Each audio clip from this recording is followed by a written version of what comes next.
나도 모르게 먹은 항생제에 대해서 10% 인간에 대해서 읽고 있습니다.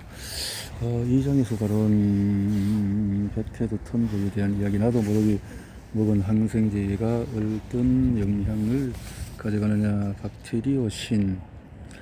대답하기 어려운 항생제가 건강한 사람들에게 최종 증가를 유도하고 있는지, 이런 거. 프랑스와 마르세유에서 연구자들은 심장 판막에 심각한 감염이 일어난 성인들을 대상으로 제레미 니콜슨의 이론을 테스트할 수 있는 기회를 찾았다. 이 환자들은 감염을 치료하기 위해서 어쩔 수 없이 대량의 항생제를 투여해야 했는데, 이것은 연구자들에게 항생제와 체중 증가의 연관성을 확인해 볼 수 있는 흔치 않은 기회였다. 연구자들은 항생제를 복용한 환자들과 항생제를 처방받지 않은 건강한 사람들의 체중량 지수를 1년에 걸쳐서 비교하니 체중이 많이 증가했다, 이 말인데, 그때 방코마이신과 겐타마이신의 조합이 그랬다라는 거죠. 항생제 중에서도 방코마이신, 유독 방코마이신 복용 환자의 장에 많이 서식한다라는 것을 발견했는데, 보니까 이것이 후벽균에 속하는 박테리아를 성장시켰다. 그 박테리아는 락토바실러스 루티리라는 이 박테리아를 특별히 성장시켰고, 이것을 동물에 수입하니 동물들이 살이 쪘다. 덴마크의 국가 출생 코트가 제공하는 정보를 이용한 또 다른 연구에서도 이렇게 엄마가 날씬한 아이들은 항생제를 복용 후에 과체중의 아이를, 엄마가 뚱뚱한 사람 오히려 반대로. 왜 그랬을까? 그것은 항생제가 날씬한 미생물총을 파괴했을지도 모른다는 어떤 생각에 돌입하게 되었다는 건데, 하지만 광범위하게 증가하는 비만 확산의 규모를 보았을 때 식탐과 게으름보다는 결정적인 원인이 있다고 제안함으로써 우리의 소중하고도 복합적인 약물을 과용하는 것에 대한 경각심을 일으킬 필요는 있다. 마틴 블레이저는 30에서 50%의 미국 여성이 임신이나 출산 중에 일상적으로 항생제, 특히 블레이저의 쥐에게서 투여했던 페니실린계 항생제를 복용한다고 경고한다. 그러면서 많은 항생제가 안정성을 보장받았다고는 하지만 점차 새로운 증가가 나타나고 있기 때문에 비용 이점을 재평가해야 한다고 말한다. 가축의 경우 항생제 내성이 가축에게서 인간에게로 옮겨간다는 증거가 나온 이후로 적어도 유럽에서는 더 이상 성장 촉진제로 항생제를 사용하지 않고 있다. 2006년 이후로 인류 축산업자들은 병을 치료할 목적이 아닌 가축의 무게를 늘릴 목적으로 항생제를 사용하는 것을 금지하고 있다. 하지만 미국을 비롯한 다른 나라에서는 성장 촉진용 항생제는 꾸준히 가축에 사용되고 있다. 유럽이 그래도 잘하고 있네요. 고기 종류라든가.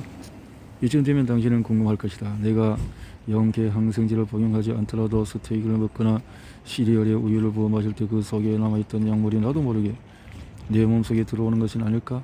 많은 항생제가 혈액을 통해서 동물의 근육이나 저주로 흡수되고 그 중에 일부는 조리 과정에서 파괴되지 않고 남아있다가 사람이 그 부위를 섭취하는 동시에 장까지 도달할 가능성이 있기 때문이다. 다행히도 선진국에서는 항생제를 투여받은 동물은 일정 기간 내에 도살하거나 우유를 짜지 못하도록 엄격한 규정이 있다. 반면에 규정이 허술한 나라에서는 이미 추출 조사나 불시 점검을 해보면 항생제 잔류량의 안전 기준을 넘어선 경우가 종종 있다. 우리가 어디에 사느냐, 어디로 여행하느냐에 따라서 음식을 통해서 항생제를 흡수할 가능성이 충분히 있는 것이다. 엄격한 채식주의자라면 지금은 자신들이 운이 좋다고 생각할지도 모른다. 그러나 육식을 금하는 미덕에도 불구하고 채식주의자 역시 항생제 잔류 물질의 영향에서 배제되지 않는다. 그렇군요. 채소를 깨끗하고 친환경적으로 기르기 위해서 천연 비료를 사용하는 것인데 참 아이러니한 상황이다. 어떤 항생제의 경우에는 그램 1리터당 1회 처방분이 들어있을 때도 있다.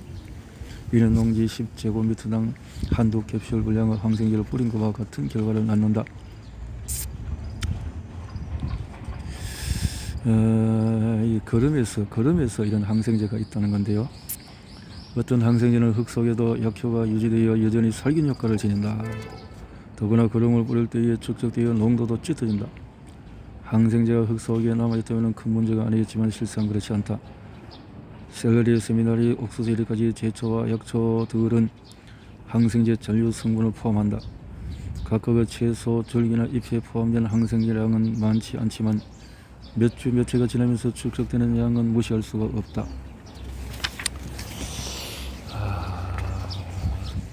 고기 반찬과 채소 반찬 중에서 항생제가 들어있는 것은 고기가 아닌 채소일지도 모른다는 말이다. 식품에 잔류하는 항생제 성분이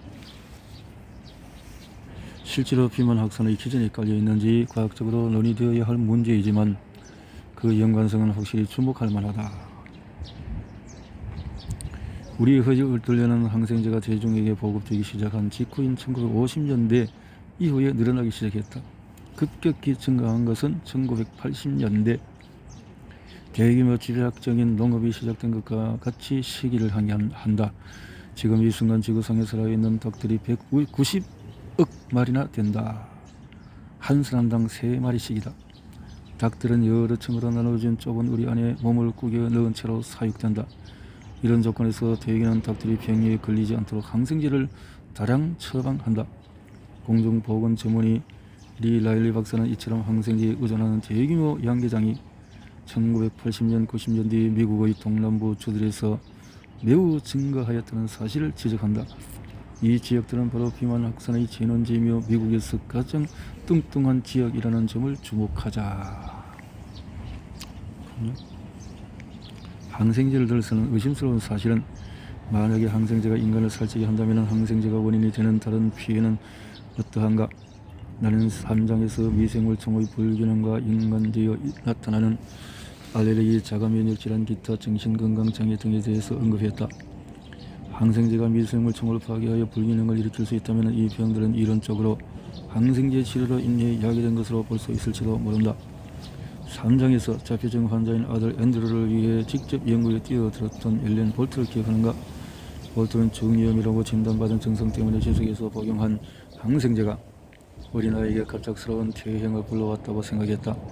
자폐증은 예전에는 매우 드물게 나타나던 질환이다. 그러나 1950년부터 증가하여 현재는 68명 중 1명이 자폐성 장애 범주에 속한다. 남자아이의 경우는 최악의 상황으로 8세 이하 남자아이 중 2%가 자폐 범주에 해당한다고 추산된다. 원인은 여러 가지로 추정되는데 그 중에 가장 논란이 되는 것이 MMR, 홍역, 볼거리, 풍진, 예방접종이다. 하지만 이 접종과 자폐증의 연결고리는 아직 밝혀진 바 없다. 연구의 관심은 미생물청에 쏠리고 있다. 자폐증을 앓고 있는 어린 이들은 체내의 미생물의 불균형을 이루고 있는 것으로 보인다. 이 생물학적 불균형은 이와기의 뇌 발달에 영향을 미쳐서 아이가 신경질적이고 소심하고 같은 행동을 반복하게 된다. 앨런 볼트가 앤드루의 자폐증을 일으킨 원인에 대해서 내린 결론이 옳았던 것일까? 항생제는 미생물청을 파괴한다. 그러나 정말로 앤드루가 복용한 항생제가 원인인 걸까? 앤드루가 앓았던 만성적인 중이염을 실마리로 삼아 이야기를 이어나가 보자. 자폐성 장애 아동의 93%가 2살 이전에 중이염을 앓은 적이 있다. 자폐증 증상을 가지지 않은 아이들의 경우는 57%로 대비된다. 아까도 언급했듯이 어떤 의사도 아이들이 귀에 염증이 있는 상태로 지내도록 내버려 두지 않는다. 아이들이 말을 배우는 과정에 문제가 생기거나 류마티즘 열 같은 악질 합병증으로 고생할 수 있기 때문에 의사는 차라리 항생제를 선택한다. 안전을 우선으로 한 선택이다. 중이염을 자주 앓을수록 항생제를 더 많이 사용하게 된다는 사실에는 변함이 없다. 어느 역학조사에서는 자폐성 장애 아동이 정상인 아이에 비해서 항생제를 3배나 더 많이 복용했다는 결과가 나왔다. 특히 18개월 이전에 항생제를 맞은 것이 가장 위험도가 높은 것으로 보인다. 게다가 이 연관성은 진짜다. 우리는 이 문제에 대해 심기증 건강염려증에 걸린 부모가 자기 아기가 아프다고 확신한 나머지 항생제 처방을 요구하거나 자폐증 진단을 요청하는 것이라고 이야기하며 그 부모를 탓할 수 없다. 또한 이 아이들이 원래 자폐증뿐 아니라 다른 여러 가지 질병에 걸리기 쉬운 허약 체질이었다고 말할 수도 없다. 우리는 이들이 이 중에서 어느 것에도 해당되지 않음을 알고 있다. 왜냐하면 이 조사의 대상이 되었던 아이들은 자폐증이라는 진단을 받기 전에 병원에 다닌 것도 아니고 정상적으로 발달하는 보통 아이에 비해서 항생제 외에 특별히 더 복용한 약이 있는 것도 아니었다. 항생제와 자폐증의 상관관계를 명확하게 하기 위해서 좀 더 많은 아이들을 대상으로 연구가 진행되어야 한다. 그리고 결론을 내리기 전에 어떻게 항생제가 자폐증을 야기할 수 있는 설명 메커니즘을 찾아야 한다. 우리는 이미 항생제의 남용의 주의를 기울이고 있다. 항생제가 자폐증의 위험도를 증가시킬 수 있다는 가능성은 항생제 남용에 대한 확실한 경고가 된다. 항생제와 알레르기의 관련성은 훨씬 분명하고 직관적으로 설명될 수 있다.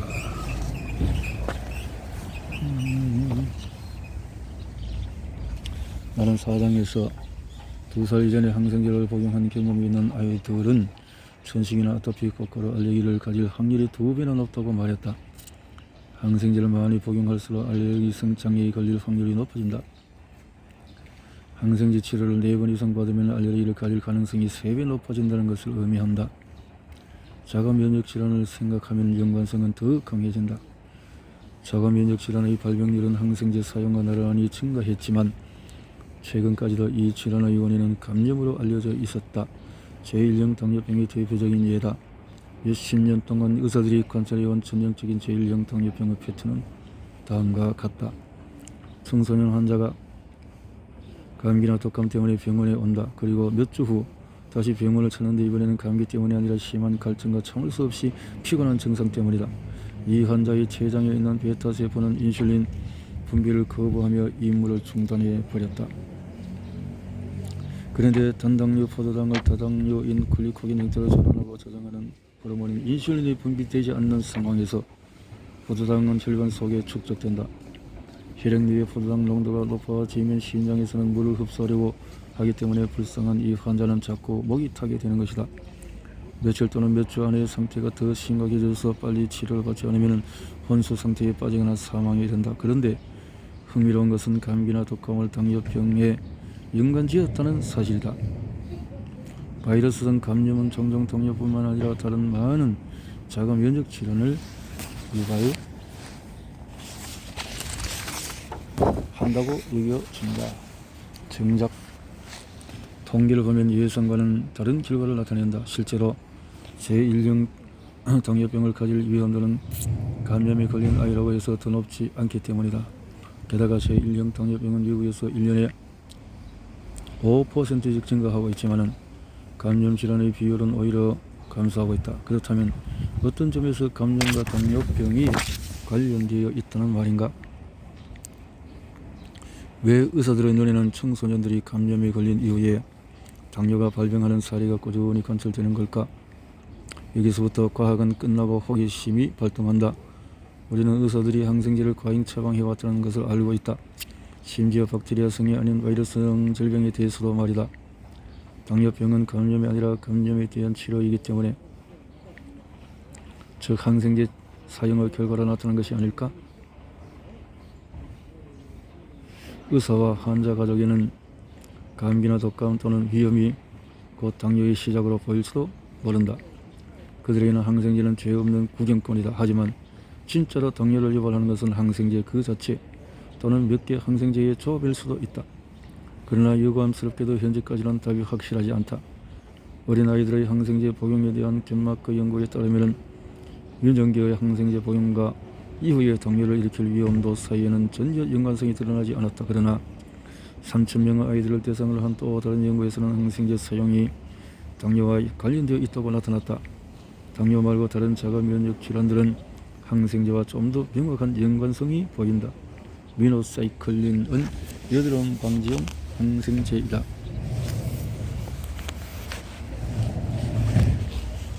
미노사이클린을 수개월이나 수년간 장기 복용한 청소년과 성인에게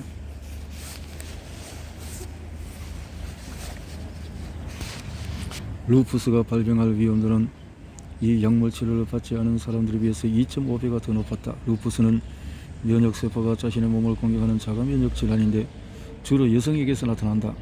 그런데 이 수치는 일반적으로 루푸스에 잘 걸리지 않는 남성을 포함한 통계치이기 때문에 남성을 제외하고 보면 여성이 미노사이클린 복용 후에 루푸스에 걸릴 위험은 항생제를 복용하지 않은 사람에 비해서 5배 이상 높아진다는 결론이 나온다. 신경손상을 일으키는 다발성 경화증도 마찬가지인데 이 병은 최근에 항생제를 복용한 경험이 있는 사람을 타깃으로 하는 경향을 보인다. 현재로서는 항생제와 감염 또는 이 둘의 조합이 다발성 경화증의 기저에 있는지 알기 어렵다. 항생제 내성과 미생물총에 대한 부수적인 피해가 매우 심각한 것이긴 하지만은 항생제는 결코 부정적인 측면만 가지는 약물이 아니다. 기본적으로 항생제는 사람을 살리는 약이다. 지금까지 항생제가 구한 수많은 생명과 항생제로 인한 사라진 고통을 잊어서는 안 될 것이다. 다만 항생제가 주는 혜택뿐 아니라 손실도 있다는 것을 인지함으로써 항생제의 가치를 더욱 꼼꼼하게 따져볼 필요가 있다. 인체가 형성하는 생태계를 지키기 위해서 불필요한 항생제의 사용을 줄이는 것은 의사와 환자를 포함한 모두의 노력일 노력이다. 항균으로 얻는 것은 감염의 알레르기로부터 우리를 보호한다는 위생가설은 사실이 아니라고 판명이 났지만 위생가설에서 살려야 하는 요소가 있다. 우리는 위생에 집착하는 사회에 살고 있다. 그리고 위생적인 생활습관이 체내의 유익균에 끼치는 악영향 때문에 도리어 우리 자신이 해를 입고 있다. 선진국에 사는 우리 대부분은 적어도 하루에 한 번 샤워하면서 몸 전체를 비누와 뜨거운 물로 닦아낸다. 사람들은 일반적으로 우리 몸에서 병원균을 상대하는 1차적인 방어막은 바로 피부라고 생각하지만 사실은 그렇지 않다. 콧 속의 프로피오니 박테리움 무리이든 겨드랑이의 코리네 박테리움이든 피부에 서식하는 미생물총이 피부 표면에 눈에 보이지 않는 보호막을 치고 있다. 장내에서의 미생물이 층을 이루어 내벽을 보호하는 것처럼 피부에서도 이렇게 유익한 미생물이 무리를 지어 살면서 병원균을 몰아내고 침입자를 상대하는 면역계의 반응을 조절한다. 항생제는 장내 미생물층의 조성을 이룬다. 그렇다면 비누는 어떨까? 비누가 피부 세균에 미치는 영향은 어떤가? 요새는 마트에 선반에 진열된 제품 중에 항균이라고 써있지 않은 물 비누나 세정제를 찾기가 어렵다. 악마의 불을 달고 있는 킬러 세균들이 집안 곳곳에 도사리고 있는 모습을 보여주며 99.9%의 살균 성분이 있는 자기 회사 제품을 사용하여 가족의 안전을 지키라는 광고가 사방에 널려 있다. 하지만 이 광고가 우리에게 말해주지 않는 것이 있다. 바로 일반적인 비누 역시 똑같이 훌륭한 역할을 한다는 사실이다. 그리고 그 과정에서 일반적인 비누는 우리의 몸이나 환경에 해를 끼치지 않을 것이라는 사실이 역시 광고에는 나오지 않는다. 따뜻한 물과 비항균성 비누로 손을 씻는다면 해로운 미생물을 씻어내되 죽이지는 않는다. 그저 물리적으로 손에서 제거할 뿐이다. 따뜻한 물과 비누는 그들을 직접 죽이는 대신에 육즙, 지방, 먼지, 피부에 각질 등 미생물이 들러붙기 쉬운 물질을 없앨 뿐이다. 주방 세정제도 마찬가지다. 부엌신 그들을 깨끗이 한다는 것은 해로운 박테리아가 들러붙지 않도록 남은 음식, 찌꺼기 등을 제거하는 것으로 충분하다. 굳이 미생물을 죽일 필요는 없는 것이다. 항균을 덧붙여봐야 실제로는 더 해주는 것이 없다는 말이다. 대부분의 항균 제품들이 99.9%의 살균력을 주장하지만 제품의 살균력은 실제 제품이 사용되는 사람의 손이나 주방에서 테스트한 것이 아니라 용기 안에서 테스트한 것이다. 검사자는 다량의 박테리아를 직접 액체 비누 안에 넣고 일정 시간, 그러니까 비누가 실제 소비자의 손에 닿는 시간보다 몇 배나 더 긴 시간이 지난 후 그들이 얼마나 살아남았는지를 측정한다. 100% 살균한다고 주장할 수는 없는 이유는 이 작은 샘플에서 단 한 마리도 살아남지 않았다고 증명할 수는 없기 때문이다. 흔한 말로 증거가 없는 것이 없다는 증거가 될 수는 없다. 정확히 이 세제가 어떤 박테리아를 제거하는지 대부분 말해주지 않는다. 99.9%라 함은 살균되는 박테리아 개체의 비율을 말하는 것이지 전 세계의 박테리아 중 99.9%를 제거할 수 있다는 뜻은 아니다. 많은 병원성 박테리아들은 포도를 형성하기 때문에 유독한 화학물질에 노출되어도 위험이 사라질 때까지 효과적으로 동면할 수 있다는 사실을 염두에 두어야 한다. 그렇군요. 항균 제품은 과학의 근거를 둔 가정과 광고의 승리작이다.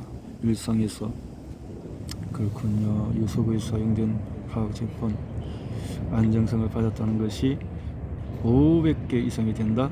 이 화학 약물들 진짜로 위험한 물질이라면 그걸 사용한 사람들이 정말 병이 드는지 두고 보면 되지 않겠느냐고 무심하게 말할 수 있다. 그러나 화학약품은 서서히 축적되면서 감지하기 어려울 정도로 천천히 효과가 나타나기 때문에 유해성을 알아채기가 쉽지가 않다. 위험한 물질 성면을 예로 들어보자. 이 천연 화학물질은 폐암을 일으킨다는 이유로 금지되기 전까지 전 세계에서 건축자재로 사용되었다. 수십만 명의 사람들이 한때 도처에 사용되었던 이 물질에 노출되어 목숨을 잃었고 아직도 많은 사람이 고통받고 있다. 나는 항균 제품이 성면처럼 극단적으로 위험하다고 말하는 것은 아니다. 하지만 항균 성분이 세제에서 도마, 수건에서 옷까지, 플라스틱 그릇에서 바디워시까지 수천 가지 제품에 두루 사용된다고 해서 그들이 안전하다고 말할 수는 없다.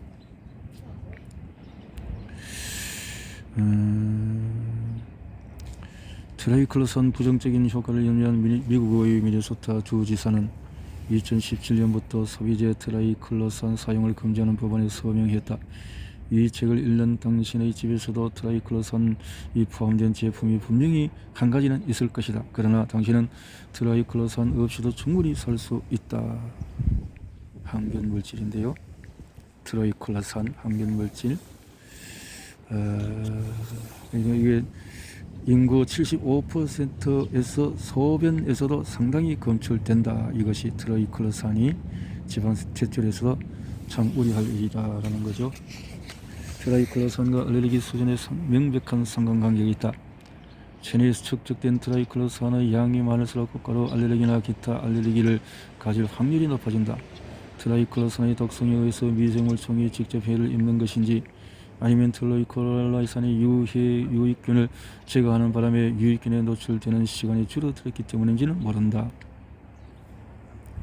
심지어 트라이클로산이 감염률을 높인다는 사실을 보여주는 증거도 있다. 우리는 문자 그대로 트라이클로산을 뚝뚝 흘리면서 다니는데 그 이유는 트라이클로산이 성인의 콧물에서도 검출되기 때문이다. 그러나 아무리 콧속을 항균제로 도배한다고 해도 인체가 감염과 싸우는 것을 덮지는 못한다. 오히려 콧물 속의 트라이클로산의 농도가 높을수록 황색 포도상 고경과 같은 기회주의적인 병원균이 더 많이 번식하는 것이 관찰되었다. 트라이클로산을 사용함으로써 실제로 체내 미생물들이 병원균에 저항하는 능력을 감소시키고 매년 수만 명을 사망케 하는 이 박테리아가 MRSA 형태로 더 쉽게 달라붙도록 만드는 것이다. 부정적인 효과가 이게 전부는 아니다. 트라이클로산은 갑상선 호르몬에도 영향을 미친다. 갑상선 호르몬 미네소타 주에 한 발 앞서서 이렇게 했다는 건데요. 이런 조치를 내린 이유는 내성을 염려했기 때문에 이렇게 조치를 했다라는 것이고, 항균 제품에 취약한 인체의 유익균은 제거되고 해롭고 내성에 있는 유해균만 남는 상황을 좋아할 사람은 아무도 없기 때문에 관심의 초점은 항생제의 내성으로 향한다. 만약에 어떤 사람의 내성을 유도하는 트라이클로산이 번복된 콧물을 흘리고 있다고 하자. 이 사람은 코에 황색 포도상 고균을 조금 넣고 며칠 지나면 어떤 일이 벌어질까? 바로 효과적인 배포 시스템을 완벽하게 갖춘 이동식 MRSA 제조기가 탄생한다. 한 가지 더 있다. 트라이클로산이 염소 처리된 수돗물과 만나면 발암물질로 전환되어서 범죄 소설에서 사람을 기저귀를 시킬 때 사용되는 클로로폼이 만들어진다. 따라서 원한다면 트라이클로산이 법적으로 금지될 때까지 기다려도 좋다. 그게 아니라면 항상 제품의 분석표를 꼼꼼히 읽고 구매하자.